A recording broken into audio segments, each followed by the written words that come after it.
मैं आमंत्रित करता हूँ कि पहले वो अपने कुछ परिचय दें आपको, मीडिया ग्रुप के हमारा अक्षय जैन जी। अमर भारती इस समय करीब 5 या 6 संस्करणों के साथ चल रहा है, जिसमें दिल्ली, लखनऊ, आगरा, गुड़गांव, मुरादाबाद, मुंबई, जयपुर भी है। दैनिक अखबार है, पिछले 25 सालों से चल रहा है और इसी का एक छोटा सा प्रयास है अक्षर भारती के नाम से, क्योंकि आज का जो कार्यक्रम है वो महिलाओं के लिए समर्पित है। तो मैं सबसे पहले इस मंच की तरफ से, इस प्रतिष्ठान की तरफ से आप सभी का हार्दिक अभिनंदन करता हूँ। आपका बहुत बहुत स्वागत है इस कार्यक्रम में, तो बुलाइएगा। अब मैं हमारे आज की मुख्य अतिथि साध्वी योगिनी गुरु माँ जी को मंच पे आमंत्रित करना चाहता हूँ, कृपया आए हम।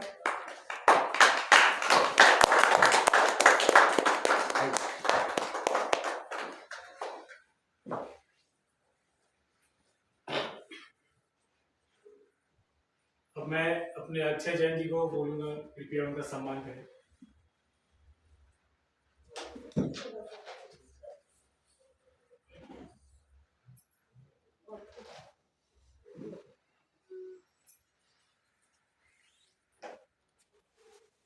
आपका हार्दिक अभिनंदन।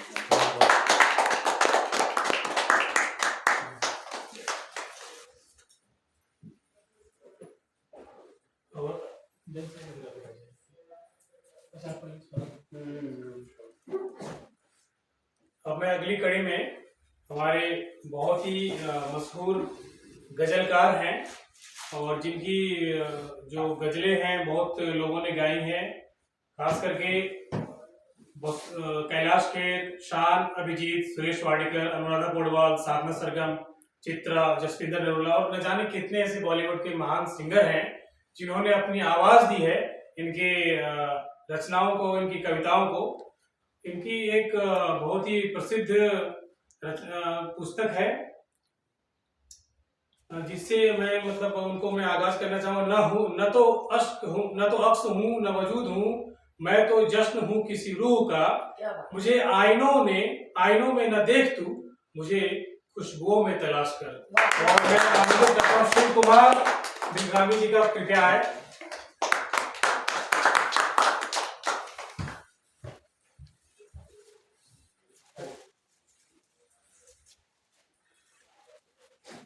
आपको बहुत बहुत बहुत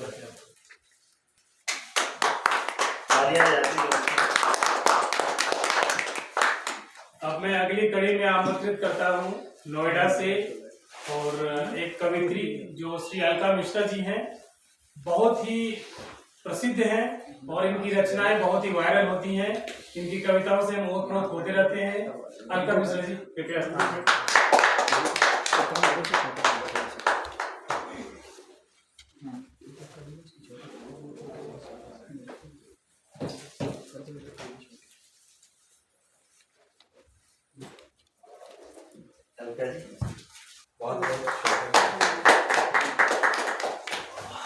और मैं आज की आखिरी मेहमान हमारे ईशा भागवत जी जो साहिबाबाद से पधारी हैं, इस मंच का बहुत बहुत आभार।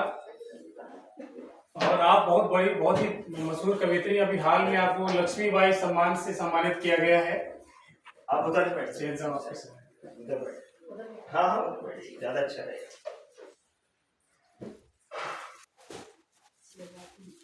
कोई बात नहीं, वो थोड़ा सा डिस्टेंस, कोई दिक्कत नहीं। फोटो अच्छा हो जाएगा।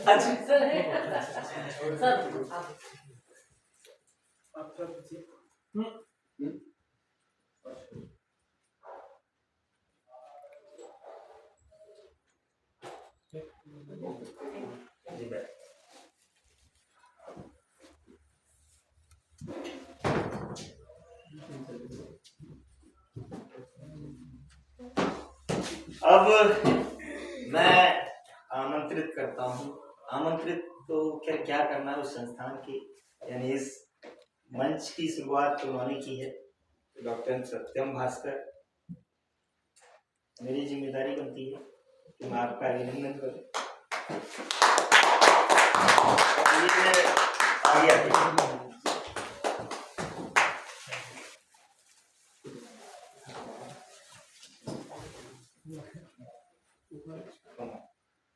अब आप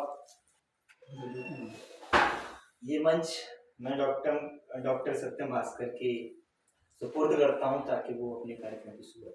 स्वागत है।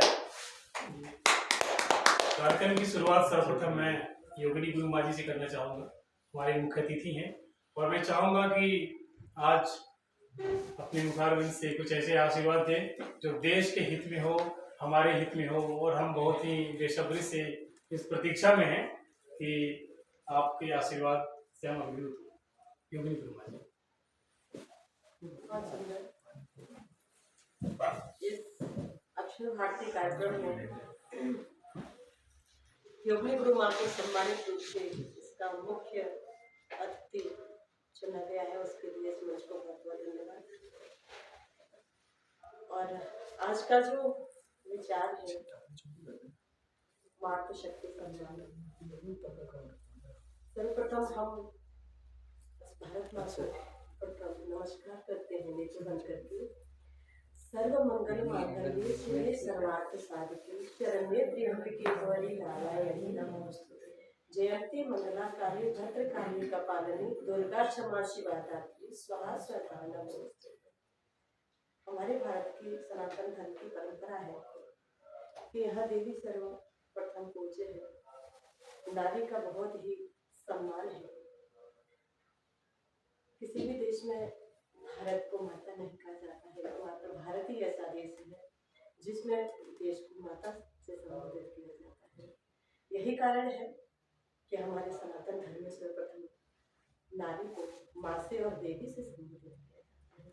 एक बार प्यार से बोलेंगे, भारत माता की जय, वंदे मातरम। तो इस प्रकार से हमारे देश में नारी को सम्मान देने की बड़ी परंपरा है, लेकिन आज के वर्तमान काल में बहुत बड़ी विडंबना घटित हो रही है कि जिस देश में नारी के गर्भ में साक्षात नारायण आते हैं, नारी नर की खान है, नारी ने ही संसार को बसाया है। नारी अगर चाहती तो मनुष्य को आने ही नहीं देती, पुरुष को आने ही नहीं देती, लेकिन नारी के गर्भ से पुरुष आते हैं, महापुरुष आते हैं, साक्षात नारायण आते हैं। आज के वर्तमान युग में उस नारी की जो दुर्दशा हो रही है वो बहुत ही दर्दनाक है। चाहे वो सरकार के माध्यम से हो, चाहे वो ऐसे संस्कार विहीन समाज के माध्यम से हो, और चाहे आपस नारी के कलेश से हो। हमें जानने की आवश्यकता है।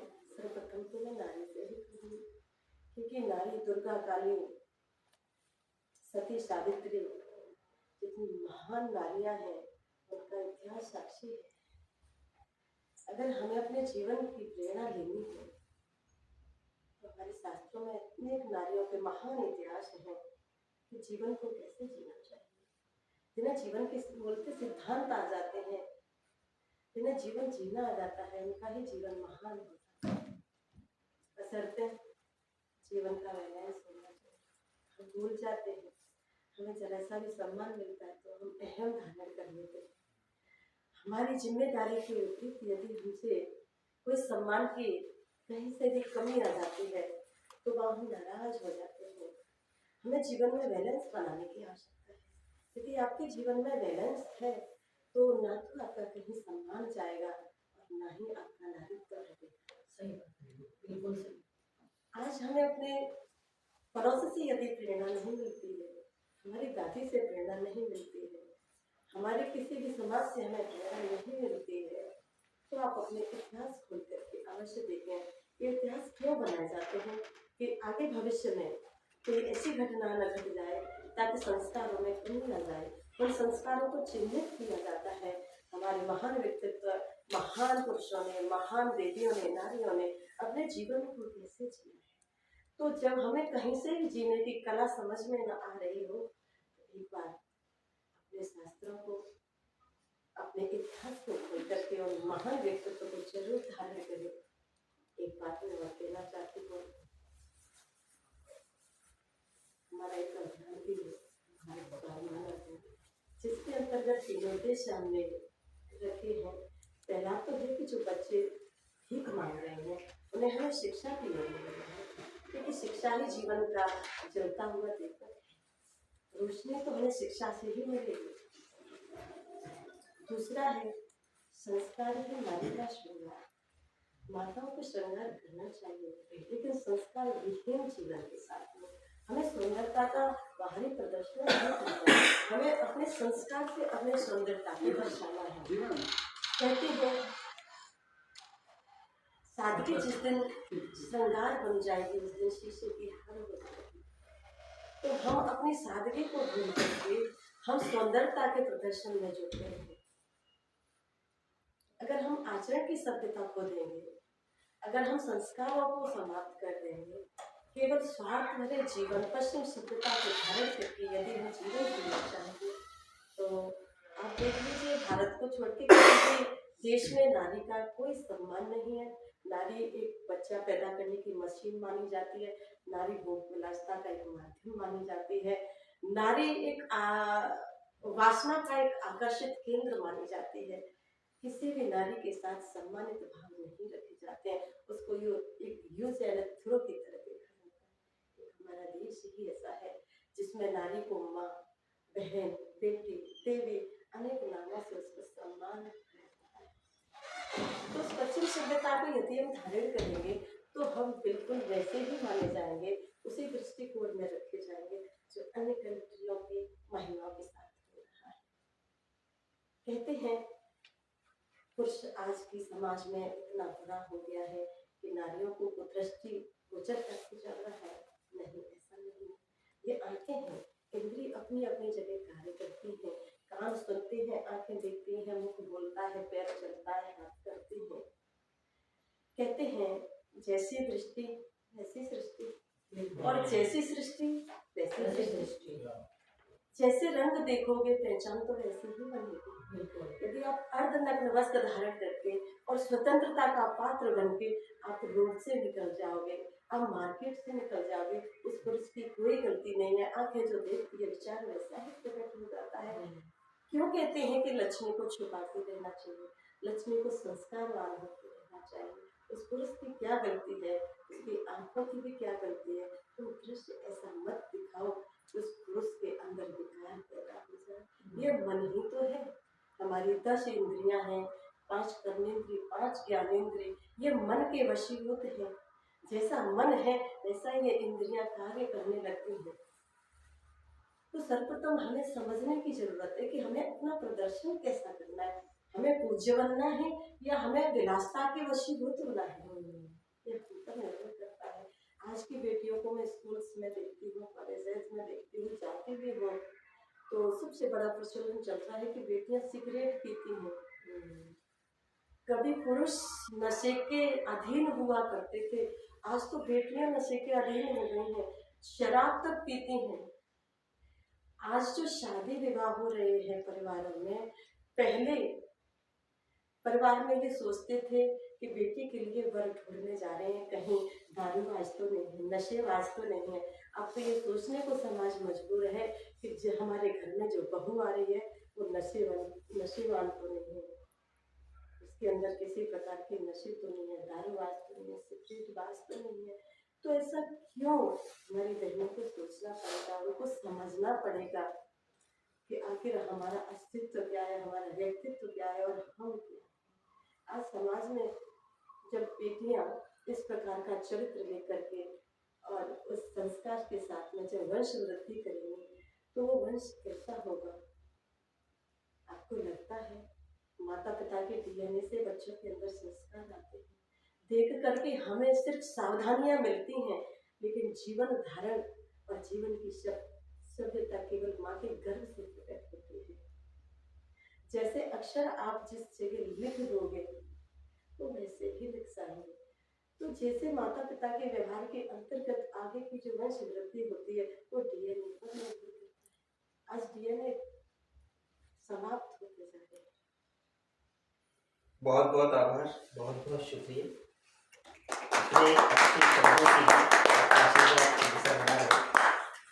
अब मैं सरस्वती वंदना के लिए डॉक्टर सत्यम भास्कर, क्योंकि नारियों से शुरुआत हो चुकी है, अब नारियों की वंदना करने का समय है। नारी न तुम लक्ष्मी हो न सिर्फ सरस्वती, देखा जाए तो नारी में पूरा ब्रह्मांड समाया हुआ है।